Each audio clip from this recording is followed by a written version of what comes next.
much, much needed. Okay, picking a college is an exciting, high-stakes part of young adulthood.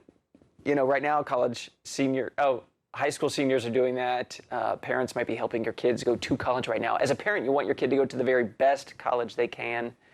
What does best really mean when it comes to higher education? Gold-dusted names, they're great. But what about upward mobility, quality of student life there, ability to pay off the loans once you leave? The Washington Monthly just published its brand new rankings today, focused on a fuller definition of best schools. And I got the scoop from editor-in-chief Paul Glastris. Hot off the presses, 2019 college rankings from Washington Monthly. Let's just first talk about the criteria, because it's not the traditional ones that you see everywhere else. That's right. So if you pick up U.S. News and World Report, the main things they reward colleges for is exclusivity, right? How many students don't get in. Sure. Wealth, meaning how much money is spent per student, and then prestige, right? The brand name.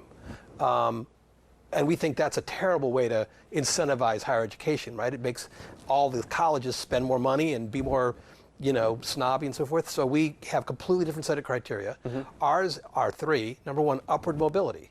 Does a college recruit and graduates non-wealthy students and provide them with reasonably priced degrees that bring in a good income when you graduate? Mm-hmm. Number two, research. Are the colleges creating the scholars and the scholarship that create new ideas and technologies and fire up the economy and so forth? And number three, we call service. Are the students encouraged to give back to their country and community? Do they serve in ROTC? Do they serve in the Peace Corps? Do they vote in elections? Are they good, active citizens? The federal government spends $180 billion a year on higher education, just on student aid. What does the taxpayer get for its money? Well, these are the things we think voters and average citizens want from their higher education system. Half the schools in our top 20 are state schools.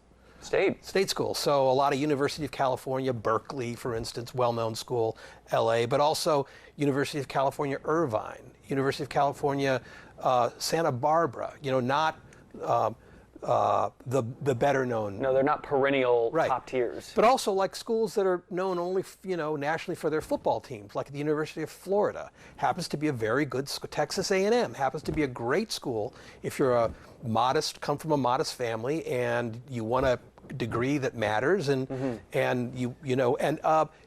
but my favorite, Utah State University, doesn't even have a football team that anybody knows outside of the Mountain West. And it's one of the top 20. The idea is what? That these are attainable schools for many people score-wise, but also attainable financially. That if you go, you're likely to graduate. You're likely Correct. to move up. You're not going to be crushed under student loan debt. Correct. The worst thing in the world is to go to college, rack up a bunch of debt, and not get the diploma.